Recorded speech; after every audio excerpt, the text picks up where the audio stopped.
John A. Brink, 80 years young, serial entrepreneur, CEO of the Brink Group, author, philanthropist, business mentor, nationally ranked bodybuilder, international dressage rider, Toastmaster. Welcome to Crazy Damn Canadians. Well, thank you very much, Scott. Pleasure to be here.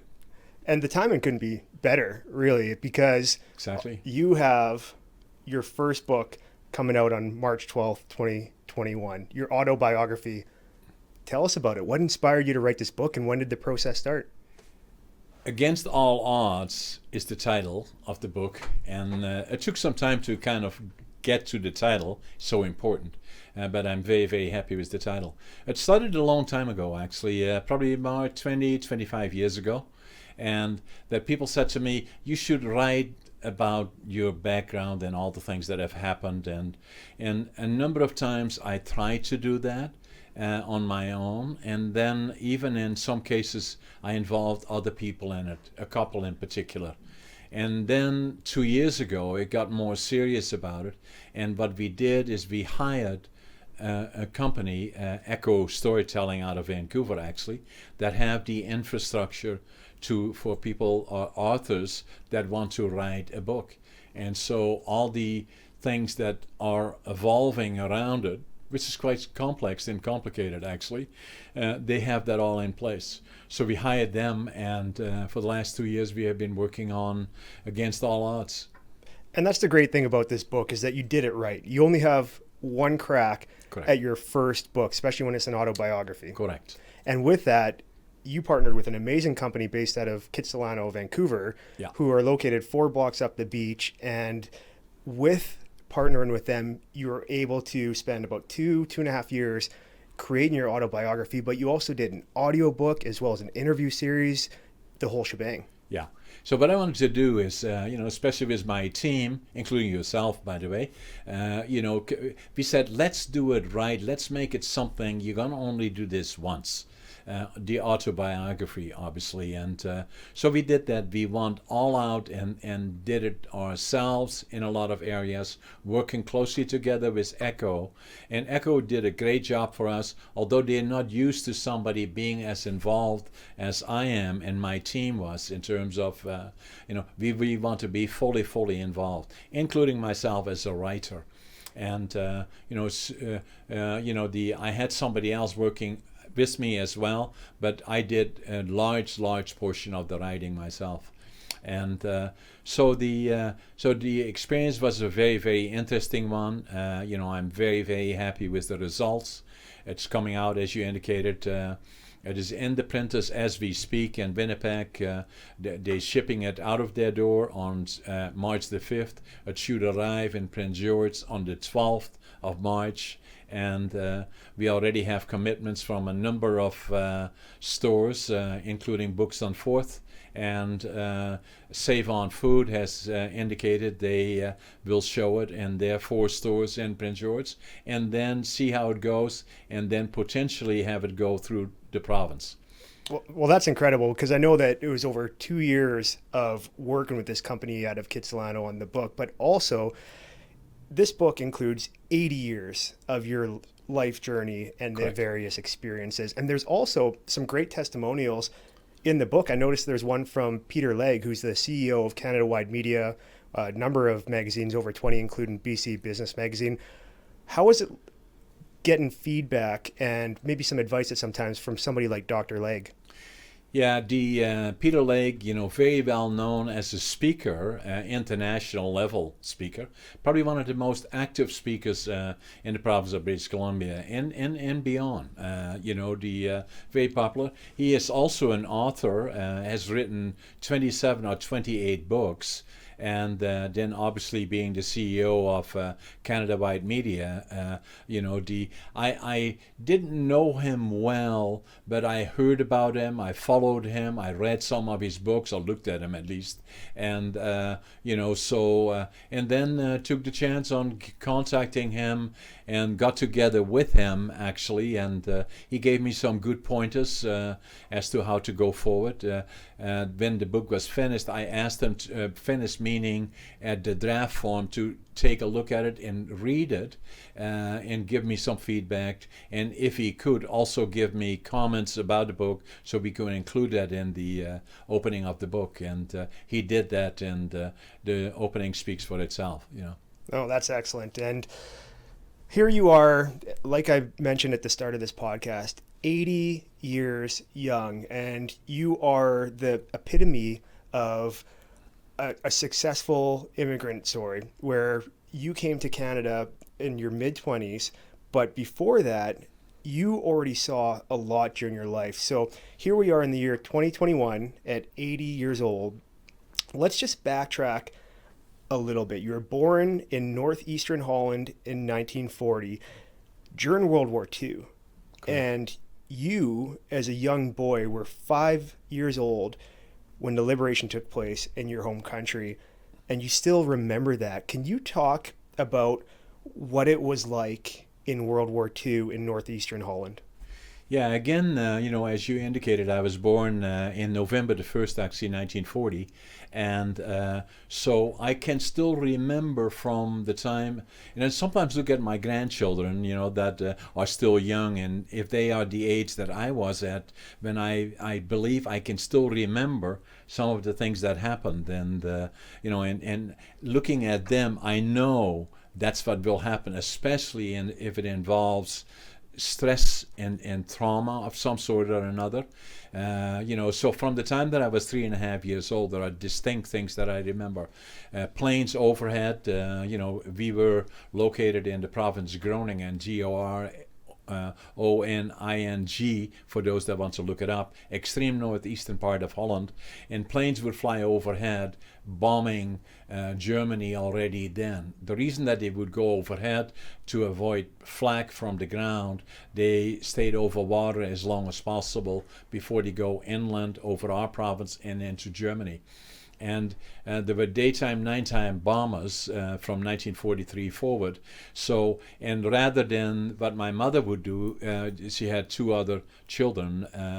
My sister was 1 year older, my brother 2 years older. She would take us outside to the flat roof we had, not for the purpose of looking at it, but if there was danger, if you could see it coming, then we could do something about it, or it felt better to be outside. And the sound of planes overhead, hundreds of them, 250 planes flying at all different altitudes as they were on the way bombing Germany, is something that still stays with me. The sound is such sound that once you have heard it, even as a child, you will never forget it. Deafening. Yeah, unbelievable sound. Hundreds of planes. The other part, that stayed with me is, I always say, was anxiety constantly during the occupation with the Germans, and then hunger was always there, and I still can feel that now. The hunger feeling in your tummy, So. And you mentioned that in your book as well. Actually, I have a pre-copy of your book, and I just want to read something out of it real quick regarding 1944 to 1945. When we weren't dealing with the trauma of the bombers overhead, we were trying to starve off malnutrition. The winter of 1944 to 45 was brutally cold, and after the German army cut off all food and fuel shipments to all of Holland, it became known as the Hunger Winter. It is estimated that 22,000 of my countrymen died. Yeah, it was very bad. So what I remember from it as a toddler, in a young person, still only 4 years old then, in 1944, and as I said, anxiety was constant. Then hunger was constant, where we would go out and look for food every morning when we got up. And the other one that always stays with me, cold. immense cold, and we would have one stove in the house, a very small room because the rest they couldn't heat, and we'd be all sitting around that just to stay warm. So those are the things that are on my mind. Well, you have to think in terms of time, that wasn't that long ago. I mean, just over 7.5 decades ago. And to think that World War II, something as devastating as that, in the grand scheme of things, it wasn't far in the past. And I think that like people can actually think of present day, how much gratitude they should have for all of the freedoms that we have. And there's just so much to be grateful for. I'm going to mention a date, and I'm hoping that you can elaborate on what this date means to you. April 12th, 1945. Yeah. April the 12th, 1945 is when the Canadians moved in and liberated our hometown. It was already known, that they were getting closer. And so what was already happening is that as they again realized that we were probably within 20 minutes from the German border, where my hometown was, Sappemeer, Sappemeer,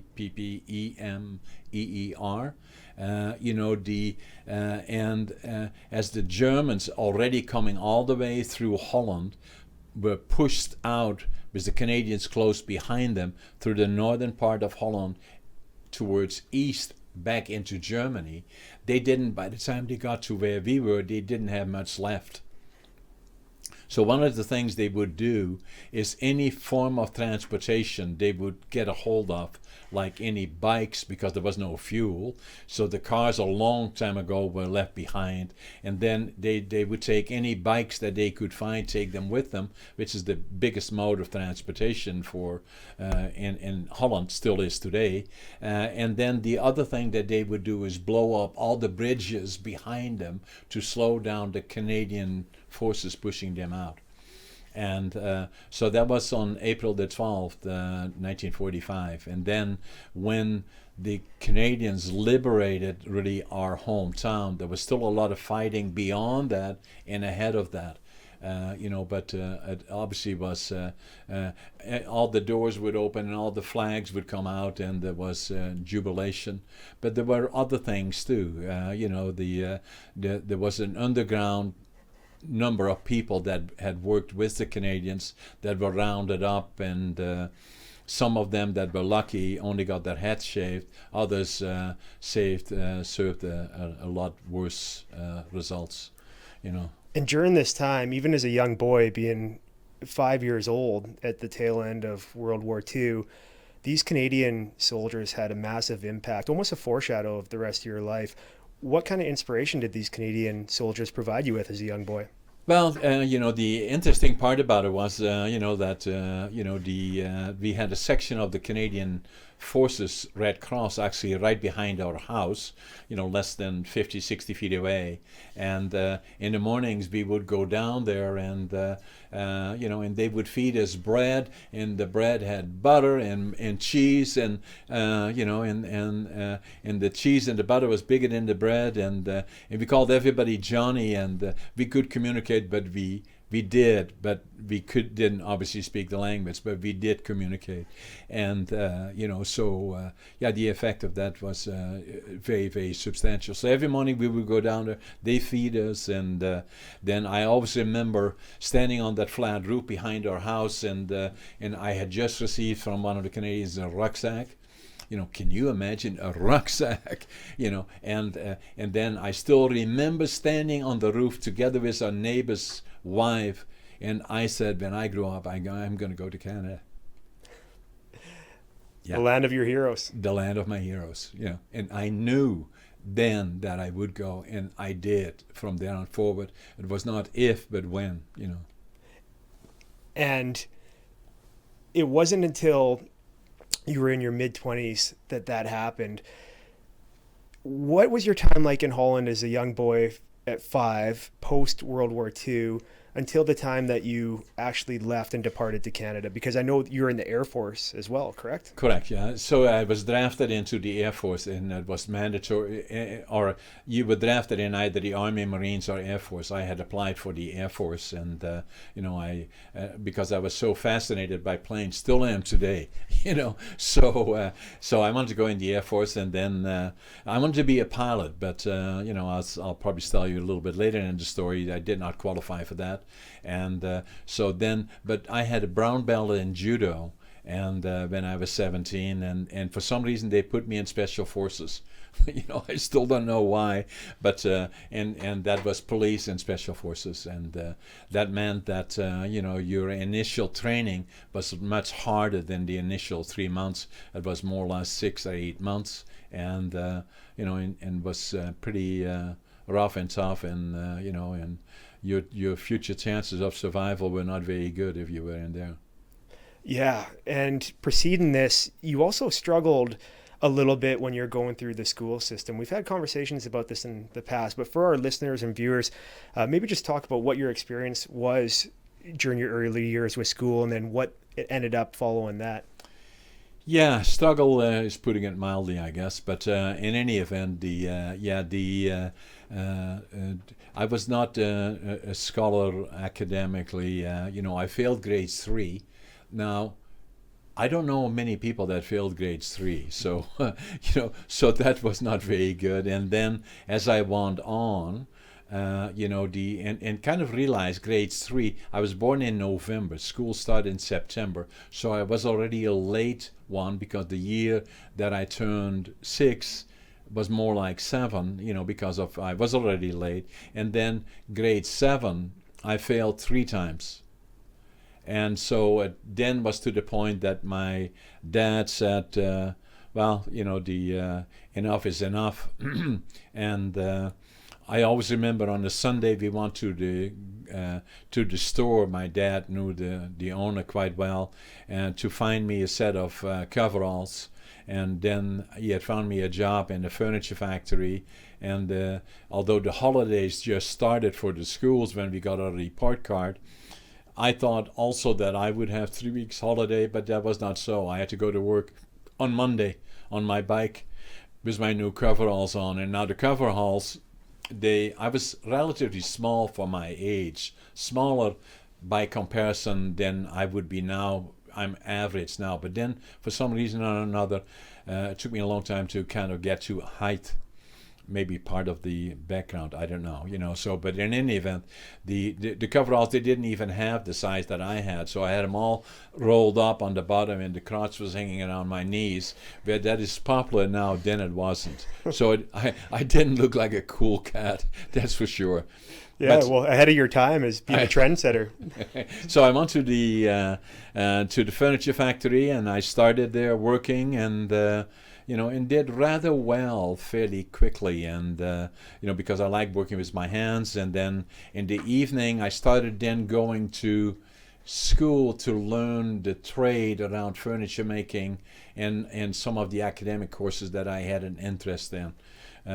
So that's what I did. And at what age was it that you followed that promise you made to yourself as a 5-year-old to go to Canada? When did you finally make the decision saying, Mom, Dad, I'm leaving Holland, I'm heading to Canada?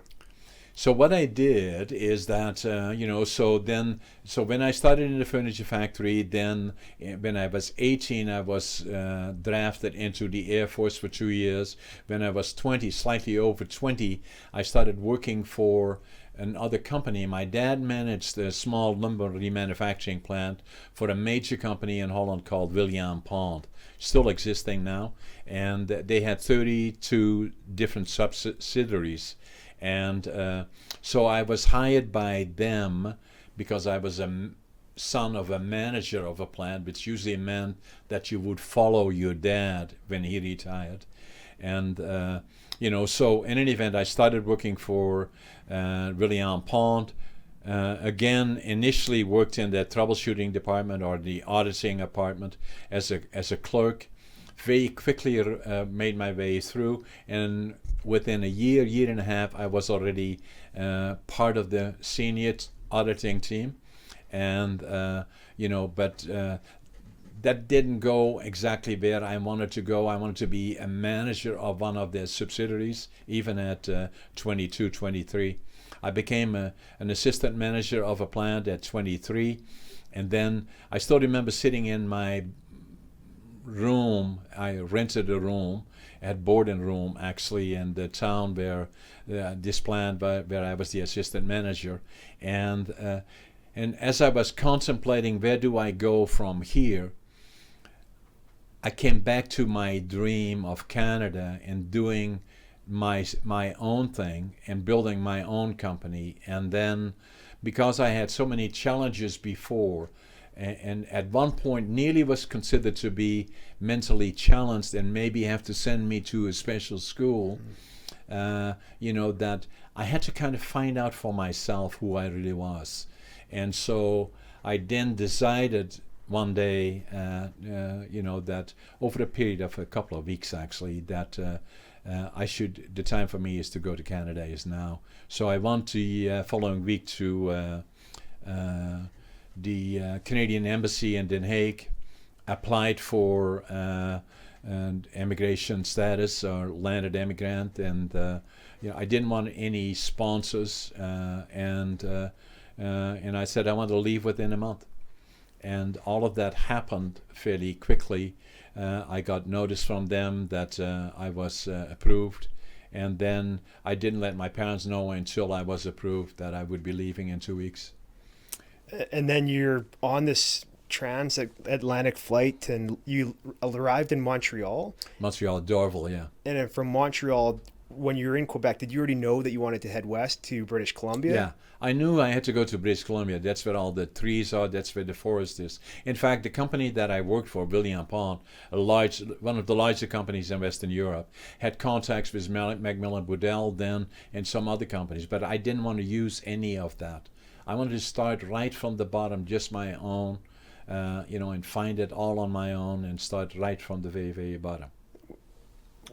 You look at your time in Holland, and you're still in your early 20s, and when you're being considered for senior management in a career, a lot of people might get comfortable and be okay with that lifestyle. Did you think there was nepotism involved, or were you afraid to work with your father? Was there a part of you that just said, I have to go out on my own and do this myself, I don't want any help? Be honest with you, Scott, is that, and I don't know if we already talked about this or not, but if not, then we do now, is that, the reason for a lot of my issues were ADHD, and I'm probably a perfect example of ADHD. I didn't find that out until I was 58 by pure coincidence that I found this book driven by distractions. But I'm sure we'll talk about it a little bit more. So that was one of the parts of that I never quite figured out as to, what is wrong with me, so that, my brother was, and I love my brother dearly, he was an architect, very successful in his life, but I had really struggles with it, and then only much later did I find out ADHD was one of the drivers behind that. So in any event, I wanted to then go on my own, do it all on my own, start from the beginning. The other problem that I had a little bit is that because I was fairly successful already in the larger company, that usually I got introduced and say, "Oh, meet the son of Brink," so meet the son of Brink. I wanted to be me, so that sort of thing. And so I want to get to British Columbia. That's where all the trees are.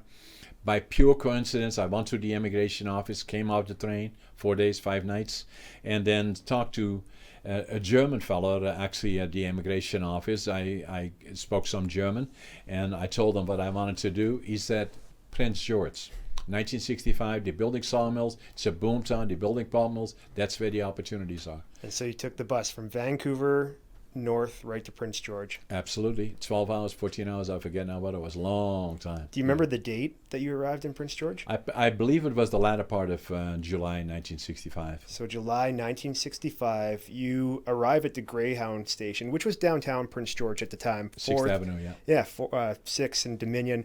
And what happened when you got out of that bus in downtown Prince George? How much money did you have in your pocket? Well, I stepped out of the bus, took my suitcase, the one suitcase, and fell in my pocket and stood on the corner, and I counted it. I had $25.47. I counted it 3 times, $25.47, yeah. $25.47, and Yeah. that number is just ingrained in your memory forever now, and a large part of your brand. Right. What was going through your head at that time? Your next move? Did you want to get settled, or were you ready just to get to work and make your impact in this community happen? I had a cash flow problem. I knew that for sure. And so the first thing was to find somebody I could talk to. Where do I find a job? So I think it was in the afternoon, early part of the afternoon. I need to find a job, preferably tonight.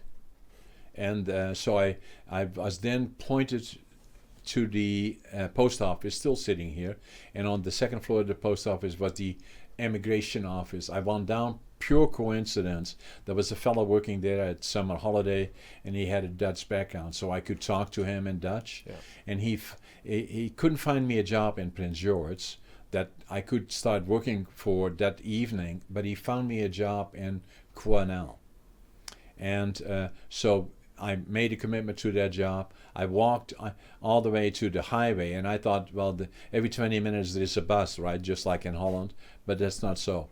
I hitchhiked back to Quesnel.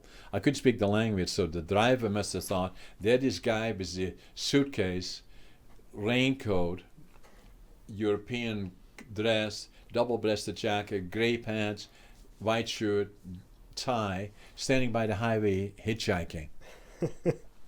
What the heck is going on here? So here you are, still in your young 20s in July 1965, and not even a day goes by after arriving in Prince George. You're hitchhiking south to Quesnel, which is about 110 kilometers away. Yeah.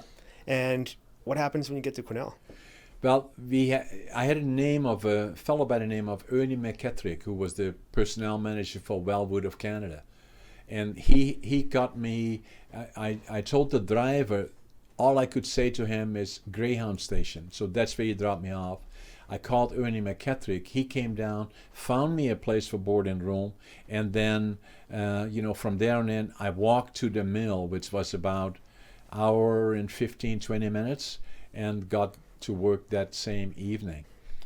Ernie McKettrick, didn't have to do this. He did it for me. It took me 30 years later to go to Quesnel and say to him, Ernie, thank you for helping me. So, yeah, but it was always something I had to do. Yeah, so probably something he'll never forget either, right? No. Yeah, and so you were right at work in Quesnel, and you only owned one set of clothing at the time. That's all I had, So I had my double-breasted jacket, my white shirt, my tie, gray pant, and a raincoat. So I put a raincoat. They put me at the end of the green chain. I didn't know why. Tough work, right? That's tough work, right? Yeah, it's very tough work because it was rough lumber, 2x4, 2x6, 2x8, 2x10, and all rough up to, I think, 16 feet long or something like that in that particular mill. And so the reason they put you at the end of the grain state, they want to test you out. So so by the first coffee break, I took my tie off and my jacket off, and there was a sawmill and a plywood plant. There must have been 120 people working. All of them came down to see me. Look at this guy! You can't believe what we have here. But I made sure. I was on a long-term mission here. Nobody's gonna bury me, so they always want to get you buried, right? But it was not gonna happen, And it didn't take long. The following day, I walked back and forth, but I came earlier. Then I found some other stuff that I could wear, and then so I got settled in there. And it wasn't long after that until you actually found work in Prince George. Correct. I met somebody in the drugstore, and I was looking for something, and the person said to me, "Are you Dutch?" I said, "I am." Yeah. He said, "That fellow there is Dutch," and that happened to be an accountant that worked for a mill called purely coincidental. Netherlands Overseas in Prince George. They just built it, and I started talking to the individual, and he called somebody else, and then they suggested I come down to Prince George, and they promised me a job, and I would get here. Yeah. But you weren't in Prince George for too long, because the north, even northerner than Prince George, was calling your name. What happened next? Well, I got the job in Prince George. A bit of a challenge there to get the job initially, because I told the fella also with the Dutch background that knew me about what I wanted to do, how I wanted to do it, and I was fairly ambitious. And I think the guy said, I don't know about him. He'll go after my job, So they promised me a job, and it took nearly a week and a half before they gave me a job. And during that period, I was out of food for about 10 days. Slept by the hospital because I was worried about it. Walked all the way to town and back to the mill, and that was about 8 kilometers. And and then the company in Quanel was going to send me $160. I made $2 an hour, I think, 80 hours, $160. And the money didn't arrive. They told me it would be general delivery, and I would go back and forth every day. But then I wanted to be close to the mill just in case somebody didn't show up for work. And so just backing up a little bit, now you were literally sleeping outside the hospital. Correct, yeah. Right by the old entrance, not where the new one is, but it used to be in the middle of the hospital. Yeah. And so you must, look back over 55, 56 years later when you're driving by that hospital, and those memories are probably still pretty fresh of having to sleep right outside there. Oh, I always when I drive by, I kind of take a look. The tree is gone that was there because they rebuilt it, but I still know the location. And you did mention in the past to me that at one point you were standing outside the Salvation Army. Correct, on 4th Avenue, I think it was. Yeah, it's still there, I think. And I stood in front of that door and too proud to go in. Yeah. Yeah. Unfortunate, should not happen, right? Because that's why they are there. They're the first ones to hold out their arms, right? Yeah, and I saw you did a social media post about this last Thanksgiving where you made a major donation to St. Vincent de Paul here in Prince George. Right. And you referenced that time in the mid-1960s where you stood outside extremely hungry of the Salvation Army, but you didn't go inside because of pride. Correct. And you encouraged anyone who might be struggling or reading that social media post to never be too proud to accept help. Exactly. Yeah, for sure.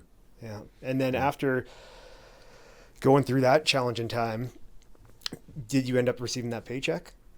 Yes. So I didn't want to miss a single day of finding a job, so then on a Saturday I went down, hitchhiked back to Quanel. The landlady that had being my landlady for a month.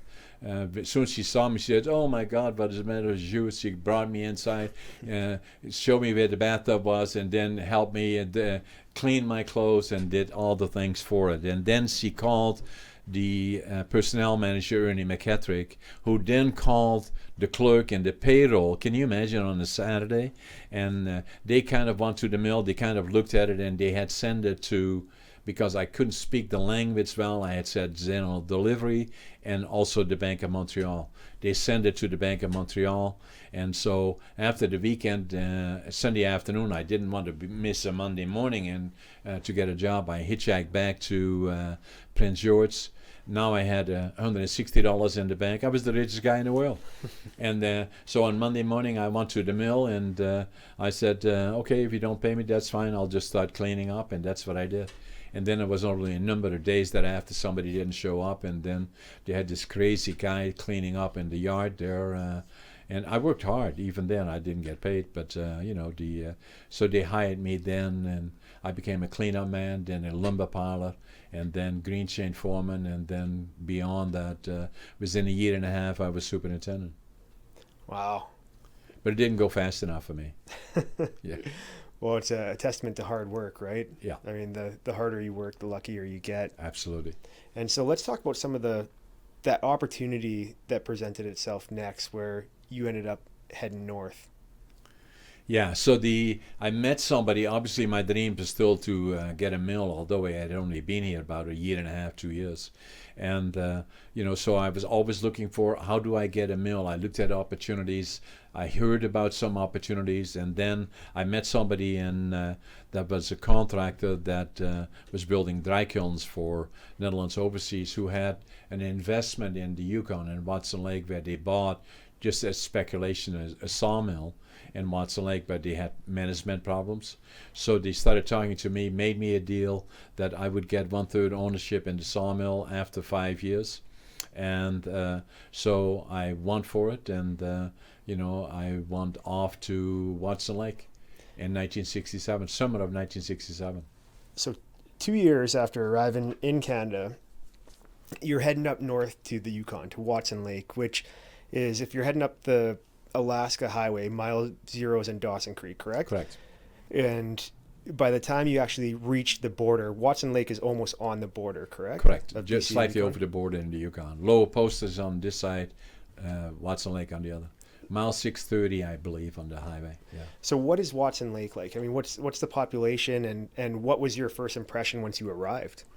Well, I didn't expect much more than I already knew. There are about 700-800 people there, including First Nations, and and then in the summertime the population goes up because there is hunting and for one, and then the mines are all around it: Canada, tungsten, Anvil mines, Cassiar, asbestos, and it so was kind of a center. The airplane, there was an airport in Watson Lake, and so a lot of the transportation came into Watson Lake. Yeah. And you must have met quite a few characters up in Watson Lake during this time. Oh, yeah. We're sitting here in 1967, and you would have still been really young. And what happened next in terms of opportunities that did present themselves? Well, so I, was managing the mill. I was single. I was staying at a motel called Jack and Mac, and I got to know Mac quite well. And Mac became widowed, because her husband Jack had passed away the year before, they had a bar, and unfortunately with Jack, he became one of his biggest customers, and one day he just kind of fell off the bar stool. And and Mac, this was a couple of years before, and then Mac had met another fellow called Jesse, who had a tendency in the same direction, and she thought it's not good to have the place, and she wanted to get out of it. And so she talked to me quite a bit about it, that she wanted to sell the motel, and she was ready to move on down south. So I gave it a lot of thought, and then made a deal with her, and I bought a motel. Here you are as a motel owner, and I'm just picturing some of the individuals that must have come to that motel, stay there, been in the bar, and some of these interactions that you would have had. I know there's one gentleman that you reference in your book, and his name is Montana. Tell us about Montana. Okay, so now I had a motel, and the bar seated about 30 people, and I had to find ways. I didn't want to, I'm not a motel operator or bar operator. I had to make money, so I bought something undervalued. I was going to raise the value, then sell it off. That would give me money to find a sawmill. So that was always the drive. But in the meantime, I had a motel, and I had a campground, I had rooms, I had garage, I had taxis, I had all that kind of stuff. But the bar in particular could be good, so I turned it into a cabaret, the biggest cabaret outside of Whitehorse. Now, one of the things about Watson Lake is that there are lots of guys around, and being very blunt about it, and they have a lot of money that they get from the mines and from being hunting guides, so there was lots of money around. Not much to do, not enough skirts. That always creates problems, and so things could become fairly challenging. Let's put it that way. And so the key for me was that running a bar in particular was very active, very, very busy. So I became a bartender, because what happens a lot of times is it's all cash, and money, with all due respect to my staff and all the other things, but money seems to disappear. Then you say, well, count the inventory. Well, then people are ingenious and bring their own liquor in and sell it.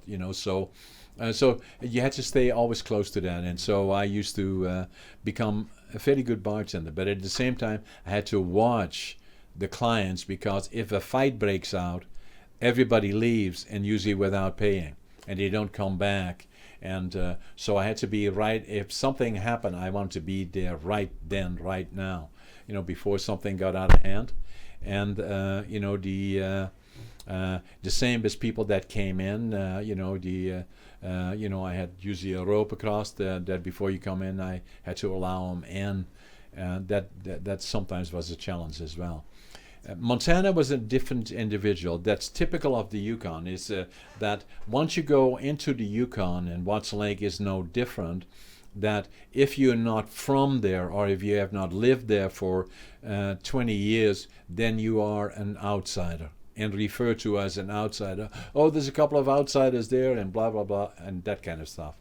If there is only one exception to it. If you own a bar, then your in-crowd time is cut into about 3 days versus 20 years.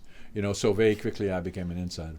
And in any event, so the different characters of it, the one that stands out in the one that you refer to was Montana. Montana, nobody really knew where he came from. Nobody really knew what his name was other than Montana. And he tended to hang around the bars a lot, and somehow had money to buy drinks, and always came with a big hat on, and and so in this particular case, this evening, Montana, which did the normal round. There was a beer parlor not all that far away, Venture Hotel, actually. They called the hotel, I don't know why. It was a parlor. But in any event, they had been there drinking, and then they made their way to, in my place was then not Jack and Mag, it was called Signpost Motel. And it was lively. And popular. And, so they must have then made their way into my place. And then I always remember I was behind the bar, and I have 3 waitresses working, and they say, rum and coke, this and that, blah, blah, blah. And then, I have these coming from all sides, and somehow you remember them. And then all of a sudden somebody, a cop off duty, I believe they was very popular to them, came up. There was one spot I could not see on the bar. I could not see around the corner. And he said, John, you better get yourself over there, because somebody's trying to slit somebody's throat. I said, okay. So I made my way over there, and there was Montana on a table with about 3 or 4 outsiders that were having fun, and they were laughing. And then Montana, all of a sudden, everything was stopped, and Montana took out a knife and had it across one guy's throat, and he said, get me that fucking hat, and unless you get me the fucking hat, then I'm going to cut your throat. And so that's the time I got there, and I knew this was serious, because his hat was the most precious thing he had. So I said to the guy, and I'm being very blunt here, I said to the guy, and the guy's on that table, you find him that fucking hat. If you don't, I guarantee you he will slit his throat, and he's going to bleed all over my fucking carpet, and it's brand new. And the guy started shivering like this, and one of them ran out, and they came back with Montana's hat. He took the hat, put his knife back, put his hat back on, and walked out of the bar. And if that was this close, he would have slit his throat. There's no question in my mind about that. That could have been milliseconds away if it wasn't for your intervention. Correct. Yeah, no question about it. And that must just have been a typical scene that you'd see behind the bar. But it was also around that time where you were starting a family, and that you realized you would never last in that kind of environment, and that if you didn't make a serious change, and quickly, that your life could have gone the opposite direction. So what decision was made?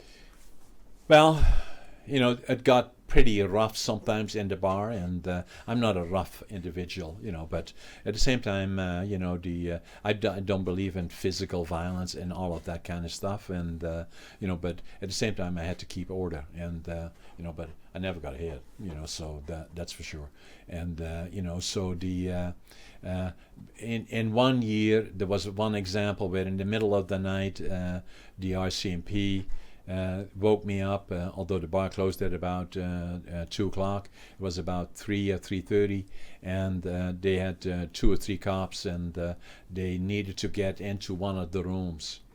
And so they wanted me to come down and open the door and to one of the rooms. I opened the door.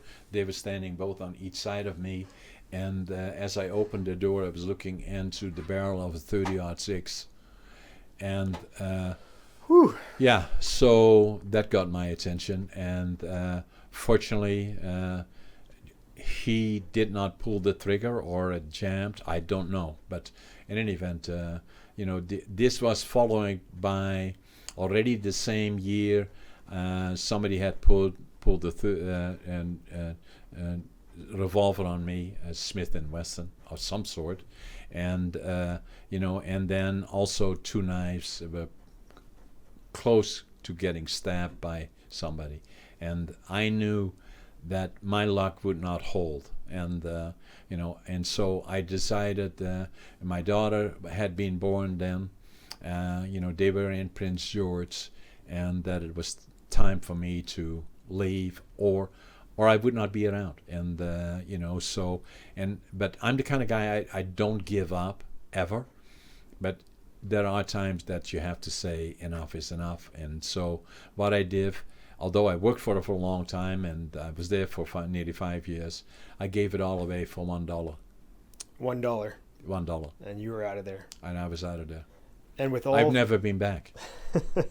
And with all of those experiences adding up, if you didn't render that change imminently, your daughters may have never seen you again. No doubt in my mind about it. Yeah. Yeah. One more thing about Watson Lake, because I know we're going to shift the conversation to you heading back to Prince George. I find it amazing that Jim Good of Good Sir Nature Park, an individual that you've supported for many years Sure. now, has many Watson Lake stories as well, Yeah. where he's gone across Canada, the territories, the provinces, collecting all these botanical species, trees, plants, flowers, and bringing them back to this park. He's talked about his experiences in Watson Lake as well, and just the fact that you guys have those parallels in your life. He may have been there. I believe he was there when I was there. Yeah, during the He may have stayed in my hotel. He could have very well stayed. He probably didn't enter the pub. I don't think so. So let's talk about Prince George and your return there. What year did you return, and did you already have the business plan in place for Brink Forest Products? No. I came back in 1972. The dream was still alive. I wanted to start my own lumber mill, so obviously this didn't work the way I had hoped. The people that had invested in the mill did not want to further invest in it, and I could not waste another 3 years or 2 years to wait for them to make a deal with me, and every time we brought it up, there was another excuse of some sort or another. So in any event, so the dream of the sawmill was very much alive.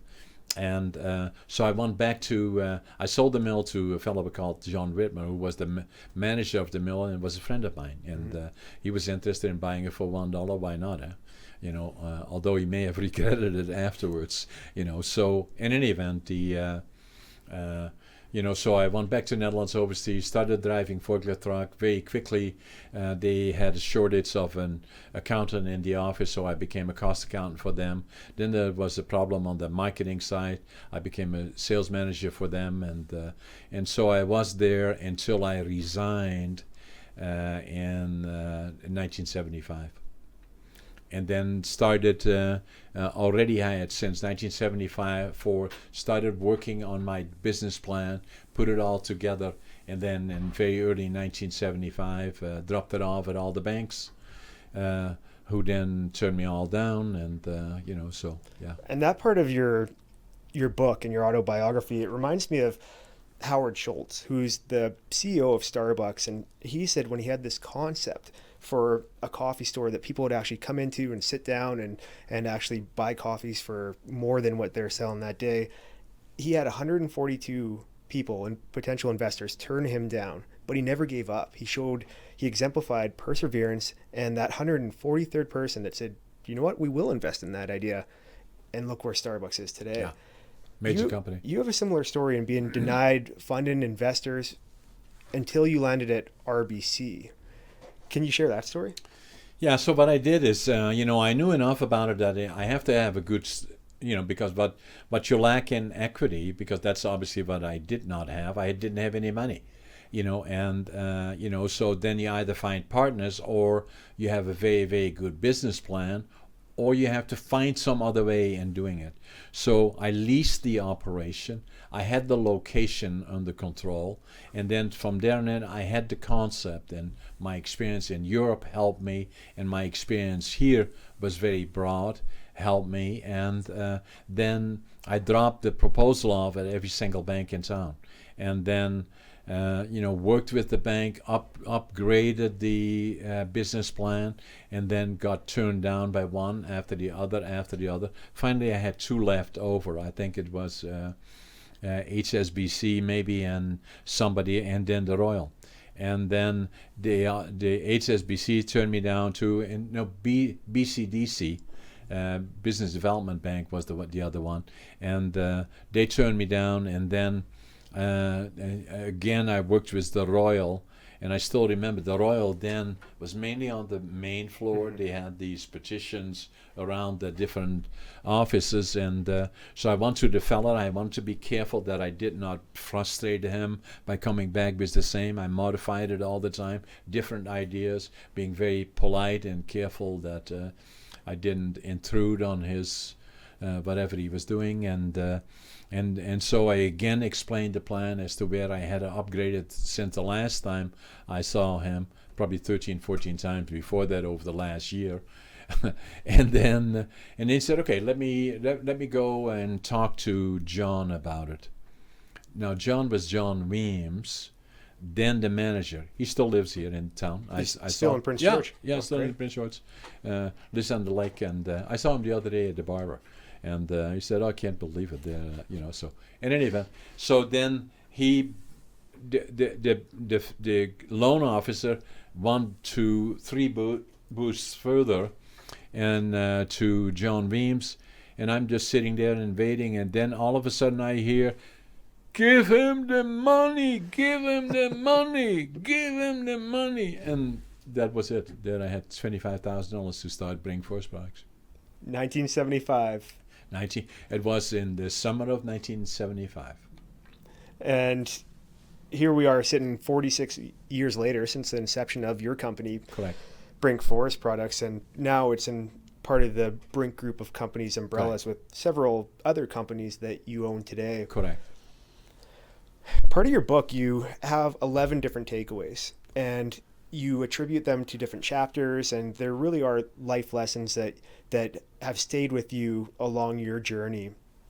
For some entrepreneurs out there who already have an operating business, or they might be contemplating the idea of opening up their own business, can you talk about some of the business lessons, the entrepreneurial lessons that you've learned along the way?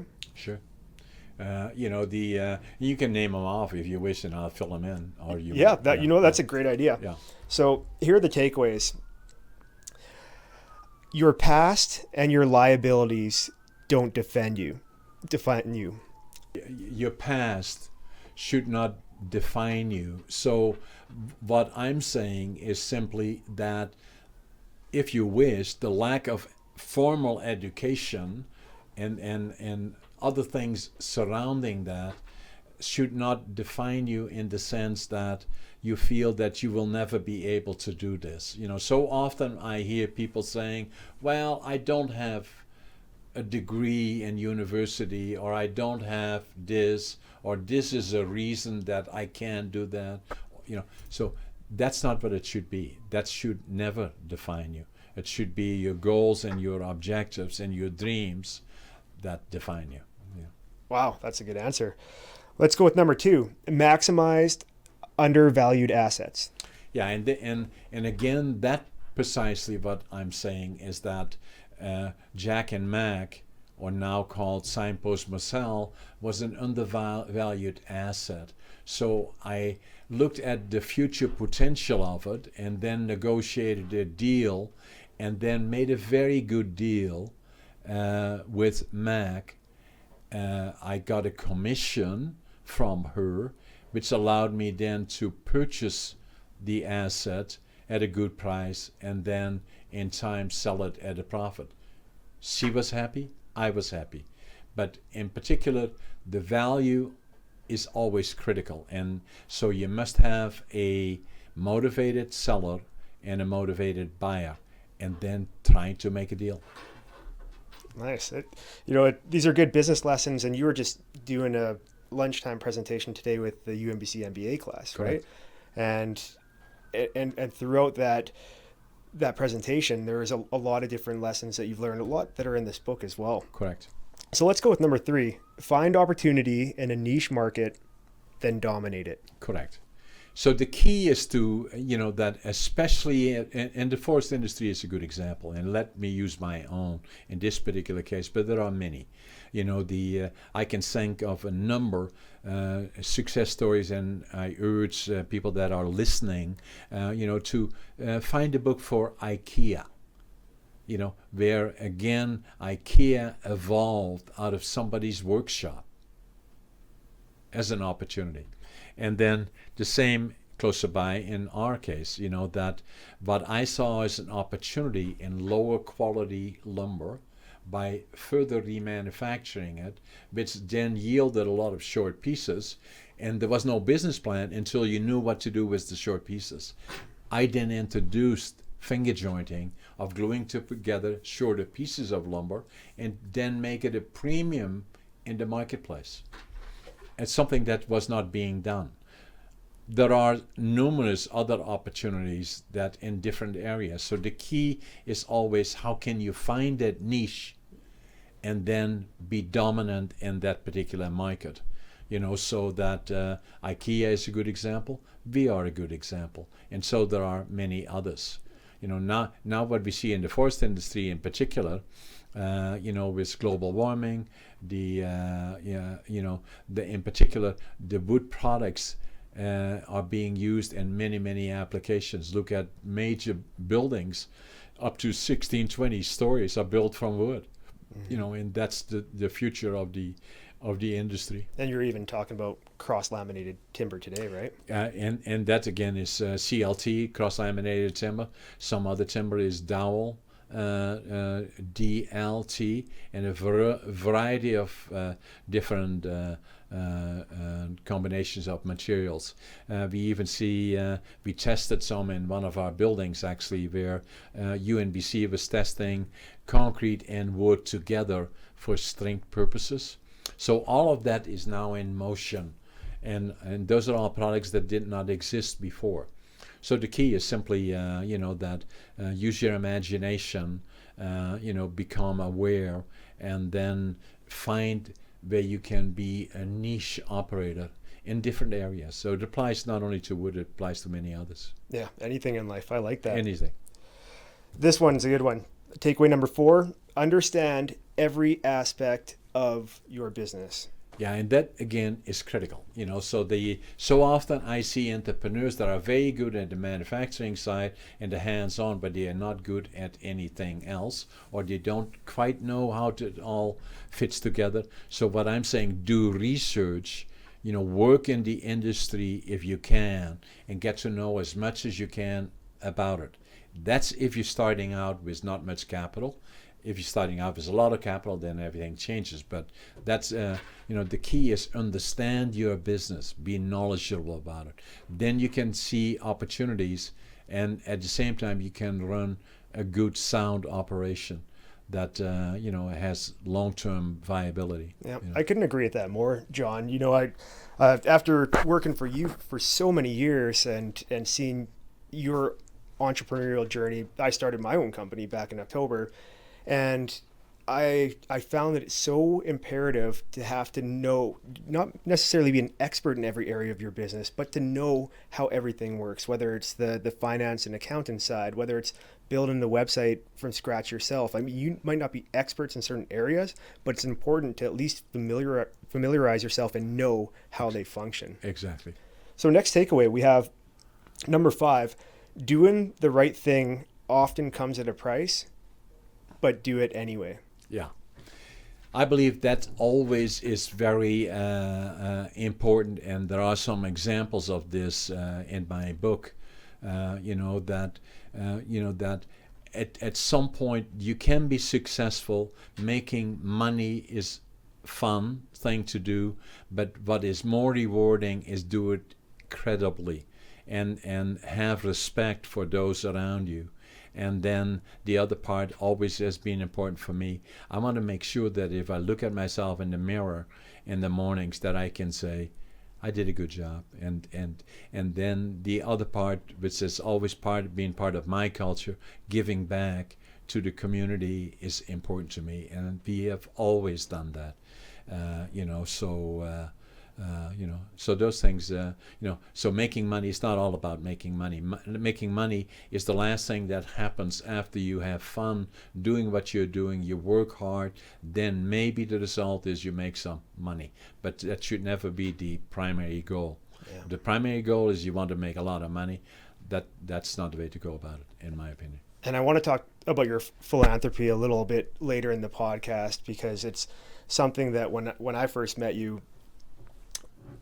back in 2016, what's happened since then to today is really incredible, with literally the hundreds and hundreds of nonprofit organizations and events and athletes and causes and random donations that you've actually rendered. It's been really incredible. And we're going to talk about that down the line here. But next we have takeaway number 6, and that is persevere.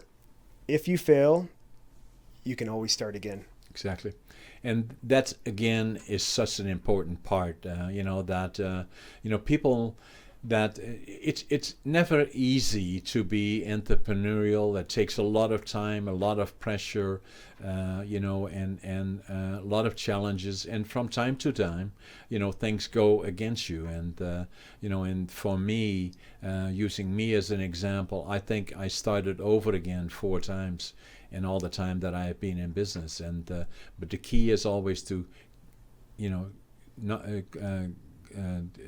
start over again, and dust yourself off, and you get back at it, and that much smarter, that much better. And and that's always kind of the way I look at it.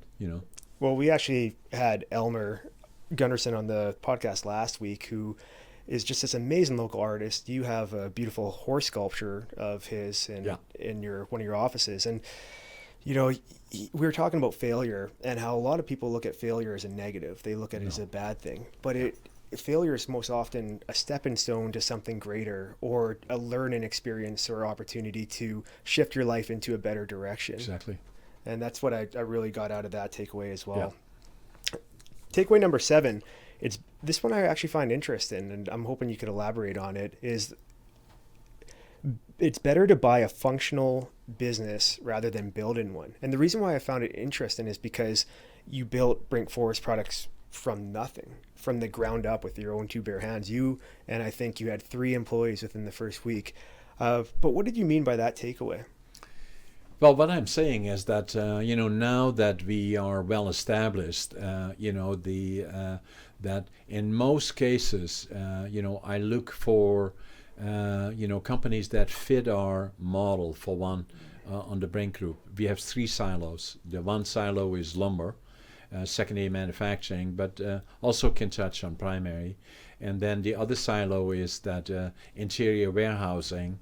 We are the largest warehousing company in northern British Columbia that does logistics and warehousing, and it's constantly growing and expanding. And then the other silo that we have is real estate, is residential development and commercial development.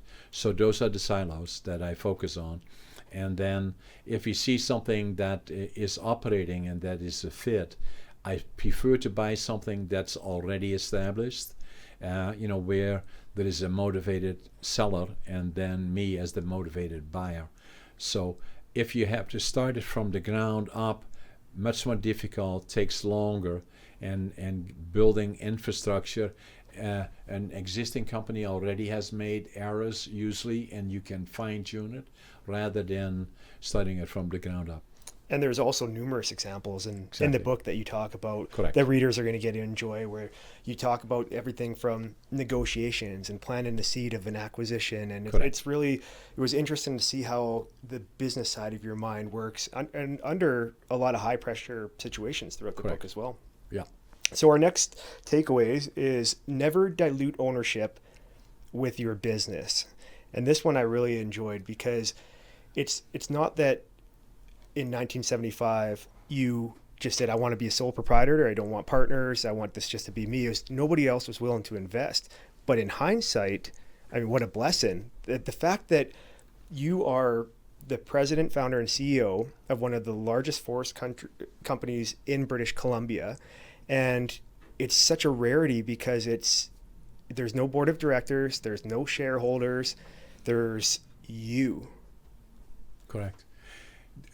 The reason right from the beginning, it was not the intent to bring in other shareholders, but I may have to if I, because I didn't have the equity that I required. But I did everything possible to not have to do that, and I was lucky enough that I got it off the ground without doing it. The reason for it is a very simple one, is that, that my risk appetite is much larger than many others would be. That what you get is you have many shareholders. Everybody has different objectives, not in terms of what the company looks like, but in terms of investment. What do they want to get out of it? And in my case, the first 30 years, I took virtually nothing out of it. It all went back in again. If I made $1, I spent $2 to upgrade our operations. And if I now look today at our operation, where we're very agile, we have a good team of people around us, and then if we want to move forward or make an acquisition, we can move on that very, very quickly. The other side of it all is that if you have a company that has a board of directors and is a public company, then they have accountability. The CEO usually gets judged on a quarter-to-quarter basis and can become very delicate commodity if he does not produce consistency and profits. So it's always more of a risk side affected by it. So if possible at all, to stay independent is a big advantage. And what a benefit as a CEO of a company to have things so streamlined in terms of decision making. It could be rapid. If there's something that you think is a good idea and that you should be implemented or your team should take action on, it's a decision that's rendered instantaneously, and action starts right after that. Correct. Yeah, it's great. So here's number 9. This takeaway is another good one, where it's use adversity to better yourself and your world. Yeah. So, and that again is that you learn from adversity, and and then use that to look around and recognize adversity for others, where we can be with our resources, not always money, but also by being there for others, be an advantage. Hence, even today we had, the MBA classes, that are time consuming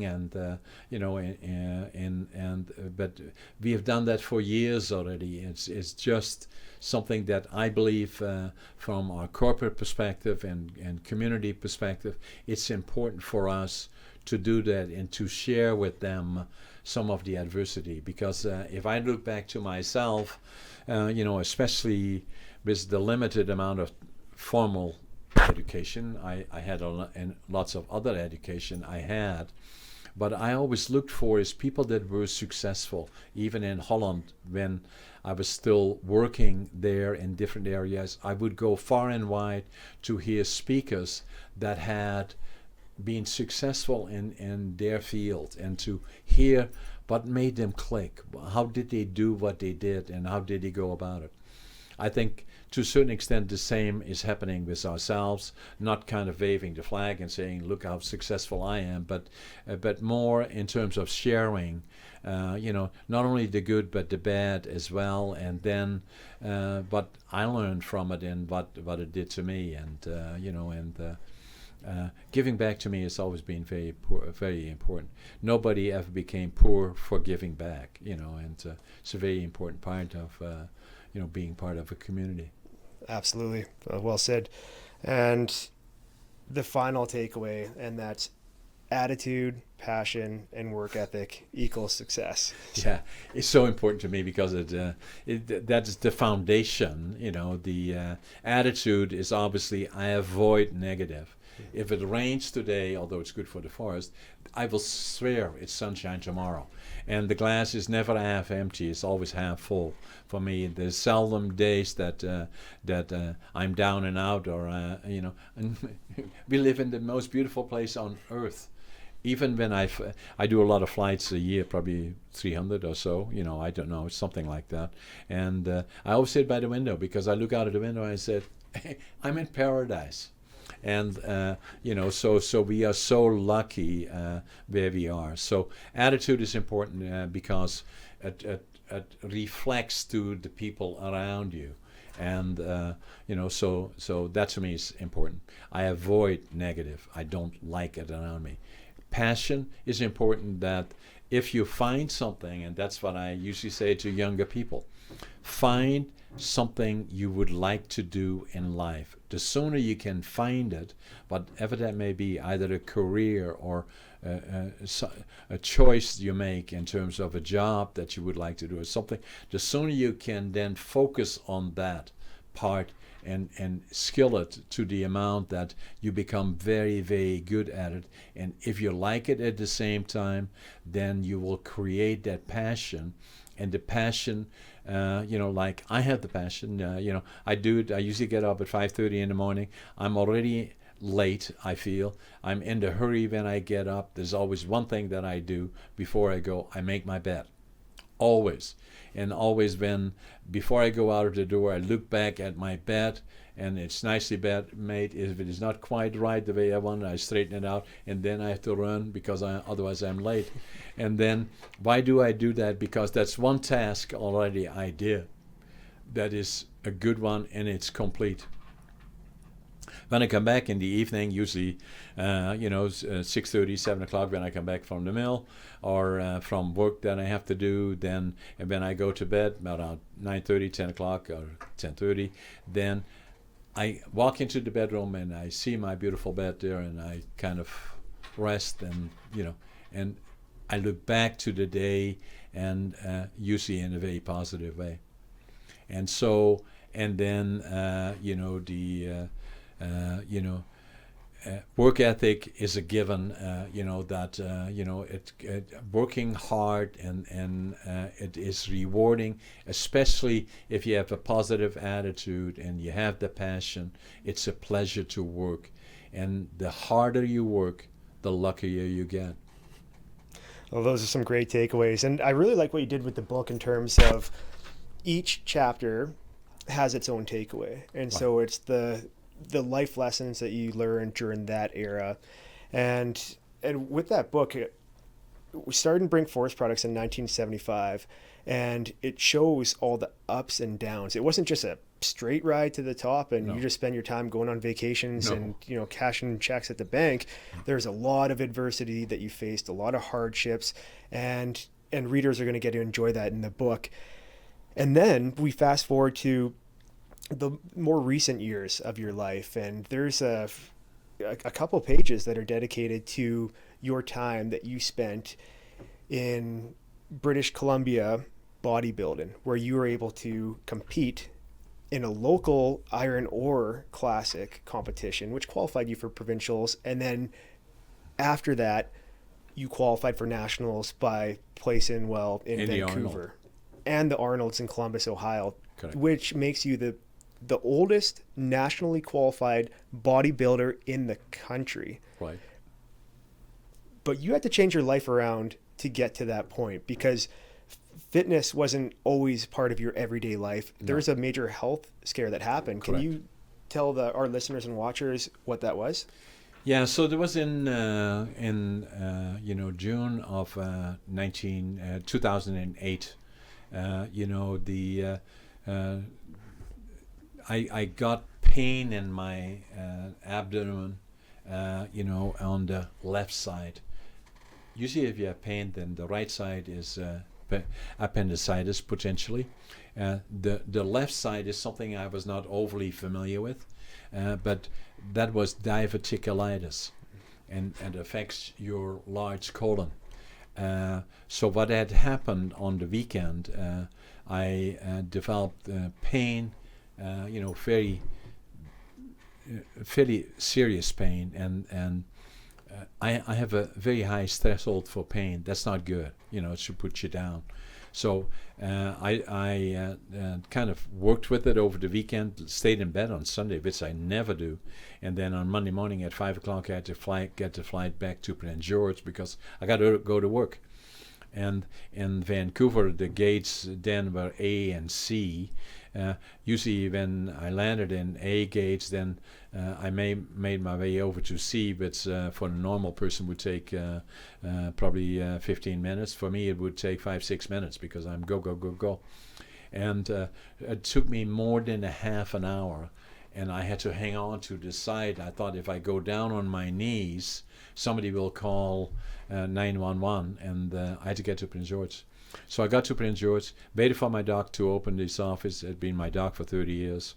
And he saw me, he said, right to the hospital. So I went to the hospital. That evening I was operated and on ruptured diverticulitis. And it already had been 48 hours. And the critical point, because all those toxins go in the cavity there, and they start affecting healthy organs. And the critical time is about 48 hours. The doc that operated me the following morning said to me, I came that close, to not making it. So that could have been your life gone. That could have been my life gone. So after that, within a week, I was there for a week, and then went home, and then after a week, I was back at work, which is far too soon again, too. Actually, there was something funny about it in a way. No, not necessarily funny, but I had usually lunch at Roger's Meat. It closed down, unfortunately, now, and and the fellow there said to me, "Are you John Brink?" "Yeah, I'm John Brink." And he said, "Were you in the hospital with diverticulitis?" I said, "I was." He said, "A friend of mine was in the hospital the same time that you were, exactly the same. And they called the two of you the walking death." I said, "Well, thank you very much for sharing that with me." His friend, it was months and months and months later that he never quite recovered. And, so for me, I was back at work in a week, and, lucky me in a way, but again, dangerous. So within about 3 weeks, I lost about 30 pounds. And I was overweight. And so then, in a serious way, I went to the gym. I hired a trainer, and I started training, and then from that point forward, as I trained, and then I always remember, it's always interesting when you start training, because all of a sudden, people are saying to you, "Hey, you look good."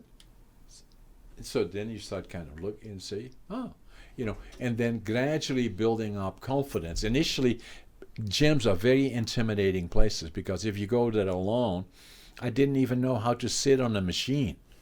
And I feel embarrassed because everybody's looking at me, which is not the case, but that's how I felt. That's absolutely how you feel sometimes, especially if it's a brand new environment. The gym can be super and all those people look so perfect, right? And anyway, so I kept training, and then gradually, I put the shirts on that show the shoulders, and all of the they call them, I didn't call them that way, but that's how they call them, wife beaters. And, and I started training seriously, and they said, well, why don't you compete? And I already was a sponsor of the iron ore, and so I did that and got ready for competing, and started competing at the I think it was 2017 or something, and then came in second in physique and third in bodybuilding, which qualified me for the provincials. Now, there you have all your friends, a number of hundreds of them sitting in the audience. You standing there in your Speedo, really, So it takes some doing to do that. And but anyway, I did it, and then won to the provincials. And again, the provincials were the Pan Pacific, hundreds of people there, and every single one of them belongs there. No question about it. Competed there in front of a large audience, and came in the other way around. I was third in physique, I think, second in bodybuilding, and then qualified for the nationals and the Arnold's, and one from one extreme to the other. Well, you look back at that health scare in 2008, and things happen for a reason, right? Exactly. Maybe if that didn't happen, you wouldn't have turned your life around and made health, nutrition, and fitness a main priority in your life. Correct. Yeah. And look where it led you to. It led you to being a nationally qualified bodybuilder. Correct. Today. And I liked how you referenced in the book that down in Vancouver, Kendall Kershaw, who was around 20 at the time, and just a remarkable human being and athlete. Amazing individual. And she was one of the youngest competitors. The two of us together. I sponsored her to go down there, and and an amazing young lady. Now with her fiance, they have a program, and the Little Fit company. They do amazing things. Amazing things, So I was the oldest, she was the youngest, but still an amazing athlete. And then the other part about it is for people that sometimes aspire to maybe thinking, well, I'm too old and I'm this and that. You're never too old. It will change your life and makes you feel better about yourself. You don't necessarily have to become national level, but at least you will start looking at yourself and saying, okay, I'm proud of myself.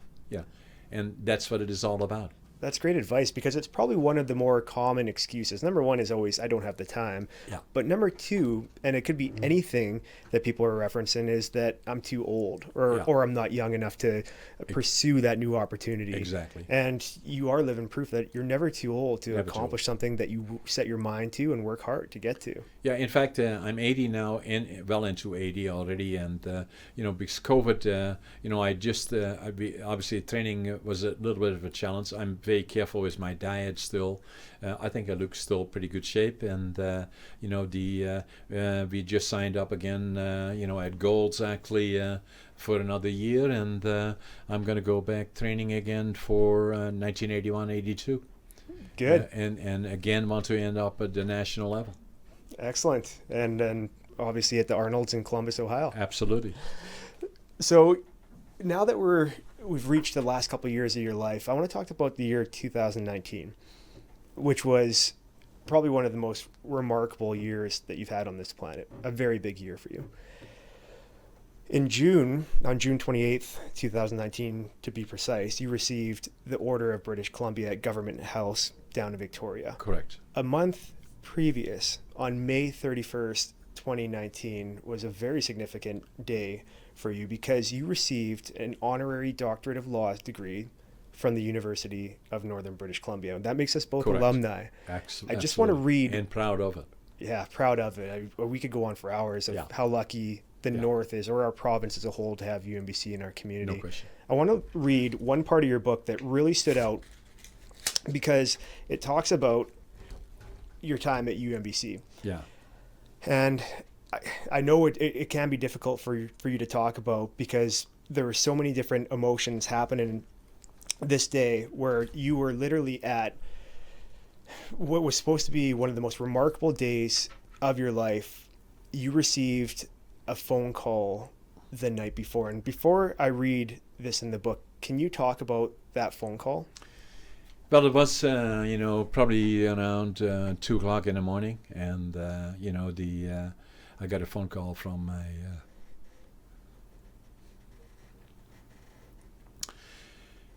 my brother's son. And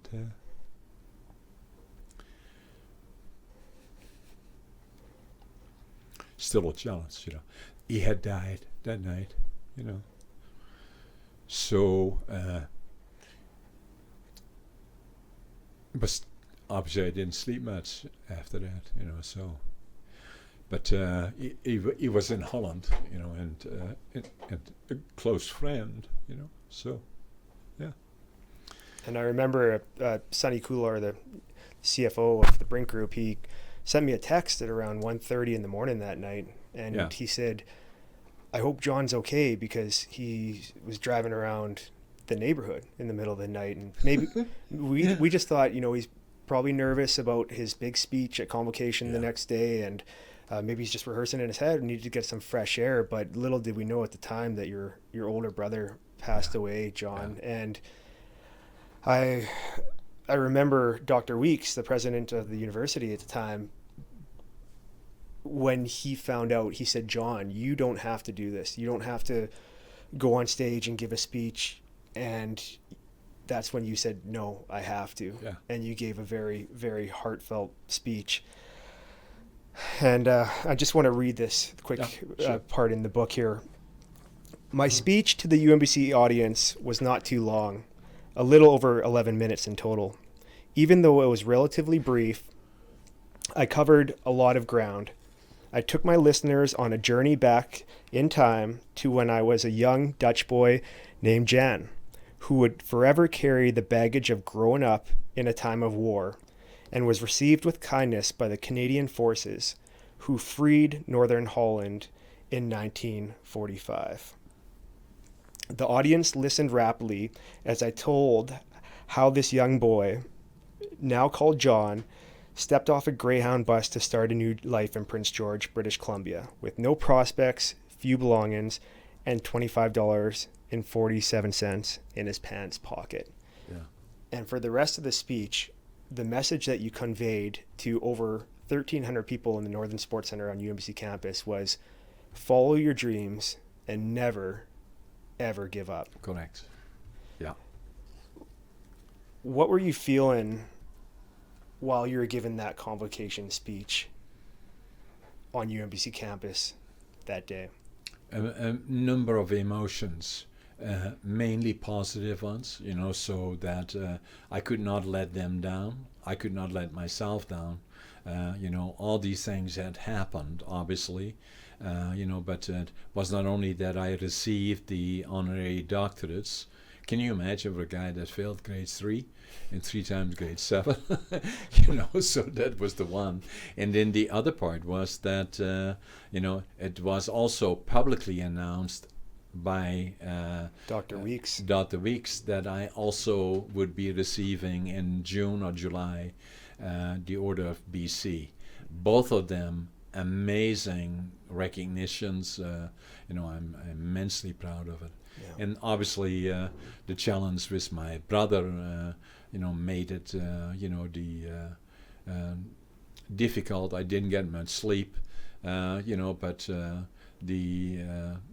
I think the response was very positive from the audience, so. Yeah. Although from time to time I kind of had difficulty, so. And rightfully so. Yeah. But the fact that you had your wife Sharon and your 2 daughters, Nicole and Tina, there with their families. And a lot of friends, right? And a lot of friends and students who were about to take a big step in their life. Yeah. You did provide a very inspiring speech to a lot of people, and whenever you're out in the community, you must have like parents or students that may have witnessed the speech all the saying, time. Thank you. Yeah, I still do. They say, well, yeah, I was there, when you did your presentation. Yeah. I said, and just the fact that you had so many family in the audience that day. And yeah. I hope your daughters do listen to this podcast or watch it, because I know that I know that they mean the absolute world to you. Yeah, you do. Yeah. And because you talk about them so often with such pride, and they're not just them, but their entire families. With Coop and Ian and the kids, but also the fact that we can be in one of the most important meetings. You could have a boardroom full of people, and you could be negotiating the takeover of a major company, and if that phone rings and it's your daughter, you're answering it. You're saying, oh, "Excuse me," and you're taking that phone call. Yeah. Regardless of how imperative the dialogue might be in a certain meeting or setting. Yeah, that's important. Yeah. One thing you also mentioned in the book, John, and I don't know if you want to spill the beans and let people know what your second book is going to be about, but it's about a topic that's very dear to your heart. I'll leave this to you if you want to. Yeah, no, I do. In fact, we already have it in motion. The one thing that I want to do is produce this book, make it a quality book, and I hope that our listeners, if they look at and read it, they will enjoy it. But we did, as a team, do a major effort into make it a quality book. The other part is that I want to be able to write a book every year from here on in on different issues, and we already have started that process actually. And part of, because you're a very competent writer, and it is a part of that because of your experience with Toastmasters as well. Yeah, Toastmasters comes into it as well, very much so. I've been a Toastmaster, for 10 years. From 1990 to 2000, the initial, for those people that are not familiar with Toastmasters, to me it was one of the most important things that I ever did in my life. And check it out on Google. And it's not, Toastmasters is not all about speaking. In fact, speaking is only a small part of it. Listening is a much larger part.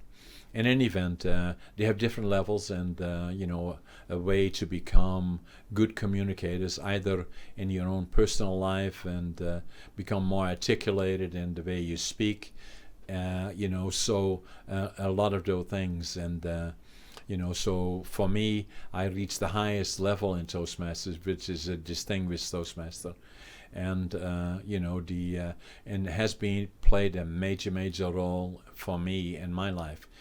Before I joined Toastmasters, I've seen a lot of new Toastmasters that get first to a club and have all the anxiety that goes with it. The fear of public speaking is one of the largest fears around. Mine, personally, was far beyond what I've ever seen before. I was just the absolute worst basket case. And work my way all the way through it, all the way to the top level. I could not be sitting here today if it were not for Toastmasters. I would not have been as successful in my businesses if it were not for Toastmasters. And what a life skill too, because by attending Toastmaster sessions, you are becoming more competent at communicating, which can trickle into so many different areas of your life, not just business, not just at the office, but in all of your relationships. Correct. In all different scenarios. Absolutely. So it's amazing that you did that. Plus it helped you become the author you are today. Correct. With plans to write a book a year from here on out. Correct. And your second book, you have big plans for this one, correct? ADHD, Attention Deficit Hyper Disorder. And, it is something that, I discovered I was in part of my background. And late in your life 1958. When I was 58, I discovered that I had, I was at Books on Fourth, in fact, going through the different books. I don't read many books because that's another typical example of being ADHD, and I kind of scanned through them, and I found this book in the self-help section. I don't know what I was looking for, but in any event, I found it driven by distraction. And as soon as I saw it, I wrote in that particular book in Dutch that this is me, in Dutch, dat is mij. And now I finally know what it is, and because even then, and to a certain extent even now, there is still stigma attached to it. Yeah. And what would you say to somebody that actually looks at ADHD as a stigma or as a negative? I've met people, and I shared with you at some earlier time here, 2 weeks ago, I met a person extremely successful in their career and what they are doing and in business, who I just by coincidence had a business meeting with, and we had some extra time left over. I told them about the book ADHD. He was a changed man because he was still struggling with it today in terms of how could he fix it? What could he do? He had, and he explained it to me. He changed him, just that discussion, not because of me, but of my experience with it. And so what I'm saying, it still has stigma attached to it, unfortunately. And I believe that for me, it's very, very important that I share my thoughts on it. And to me, it's a superpower. And that has huge potential if you know what it is and how to apply it to your life and all the things that you do. And it's incredible that you're going to dedicate your second book to the topic, but you also covered it well in your autobiography, where you were 58 years old when you self-diagnosed from this book that you saw in Books and Forth that you do have ADHD, but you also realized that it's part of who you are. It's a superpower in a lot of ways, and something that is plays an instrumental role in various successes that you've Correct. experienced. No question about it. Oh, excellent. So before we wrap things up here, John, I just want to talk about the philanthropy. And back in 2016, your wife Sharon, she sent an email to you, and Yeah. and the actual subject, because I was CC'd an email, the subject header was, "Don't forget about the animals." Yeah. And so I was so curious when I was opening up this email. I was like, okay, this email's from Sharon. So I opened it up, and it was a website URL. And this website URL went to the Prince George Animal Rescue. It was the Prince George It was then called Equine and Animal Rescue at the Yeah. time, you're right. Ran by Nicola and Grant, two just incredible human beings in Prince George, Yeah. full-time careers, Yeah. but they still find time to volunteer all their time and resources and energy Amazing. into this animal welfare operation. This And big farm. this huge farm out by Pineview where Yeah. they have horses and llamas and pigs and donkeys running around. Everything. Amazing. So you and I, we go out there. And horses. And horses, which as a dressage rider, your wife and you are very passionate about. And you and I go out there. We pay a visit to Nicola and Grant. We've never met them before. No. We probably ended up spending 2.5 hours out there. Yeah. You saw a horse that they nicknamed Tick because there was hundreds and hundreds of ticks on this horse. They didn't think it was going to last. He was close to dying. This close to dying, but he miraculously survived because of Nicola and Grant and found a home about half a year down the road. Right. We had a meeting subsequent to being out at this animal rescue. Yeah. And you asked me, you said, what do you think we should donate Yeah. to this nonprofit organization? And I think my answer was, well, do you think we could do 500? Yeah. And you Yeah. said instantaneously, Yeah. we're going to do 50,000. Yeah. And that's one example of many Yeah. that I could go on about in terms of getting to work by your side for the last half decade, that you genuinely just want to help others. Yeah. And you always attribute it to the gratitude for this community for what it's showing you Correct. over the past 5.5 decades that you've been here. Yeah. Another one more recently is last week when I came into your office, and there's a young boy who is unfortunately has cancer, and he's down in Vancouver at the BC Children's Hospital for the third time, Brody. And I came into your office and I just said, is there anything that we could do to help this young boy? And within seconds again, you said, we're going to donate $10,000 tomorrow, just to offset any kind of financial stress for his parents, for his mom, who's no longer working to take care of him full time. Yeah. What does it mean as a business owner, but really just as a human being, to give back to so many different areas in the community? Well, like what I said before, I did that also within the means that I had available when I didn't have much money. And, that giving back is part of the culture that I grew up with. and and nobody ever became poor for giving back. So so it's very important, and and it's not about publication. We do so many things that will never even come near the paper or anything like. It's not about that. It's not. I'm not running for anything. It is simply I feel it as an obligation that we have. Brody's a good example, actually. While you mention it, is that it started all with I was at the mill, and one of our employees, the electrician at the mill, had been already working for us for quite a while, and somebody said to me, so and so wants to talk to you, and he's all upset, and he's all emotional, and I said, well, what's going on? He said, well, I don't know. He wants to talk to you. And I said, okay, so I didn't know, and so we went into the boardroom downstairs, and there he came, and he was all choked up, and he was just crying, and and emotional, and he told us about Brody. And that they were trying to do a GoFundMe, and they had just decided to start it the night before, and told us something. He was so choked up. I said, okay, yeah, and he said, to talk to my wife, So I said, give me the name, give me the number. You go out, because he was so. I said, I'll take care of it. And so we called his wife, and she told us that that's what they were trying to do. And I said, how much you trying to raise? She said, $5,000. I said, we'll give you $5,000. Right away.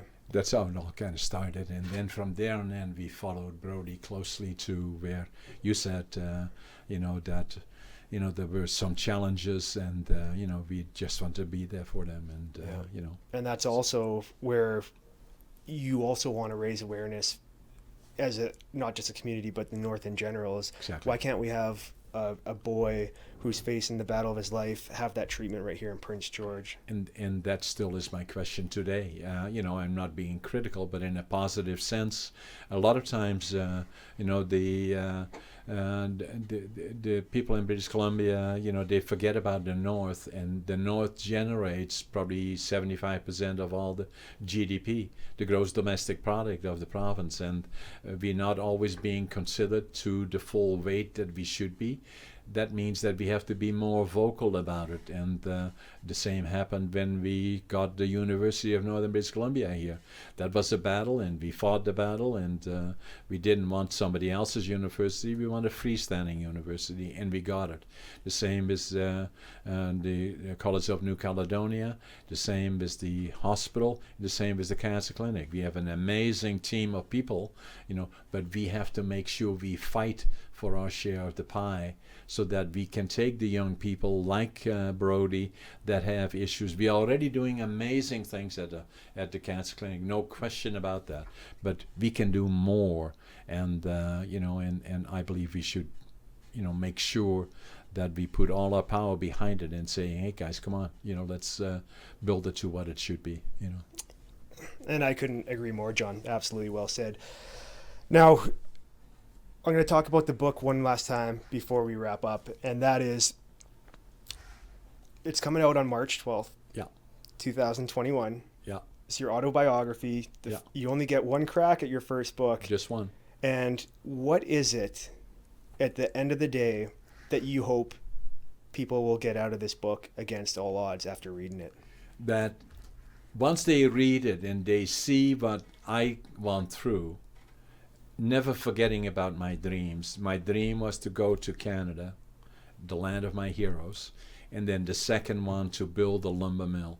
And I never let go of that dream in spite of all the things that I did and all the adversities that I had from the war, the post effects of the war, PTSD as an effect of it, issues with inner child, issues along the way when things were difficult, and where at some points I had too much to drink and had issues that needed attention, and failing and falling down and dusting off and starting over again on several occasions. Never give up, and so that's what I hope that people will get out of the book, that say, if he can do it, I can do it. Phenomenal. Against All Odds, out March 12th, 2021. People, you're going to enjoy this book. I've read it 6 times. It's a beauty. John, thank you so much for being a guest on Crazy Damn Canadians. It's been a pleasure. Thanks, Scott. I appreciate it.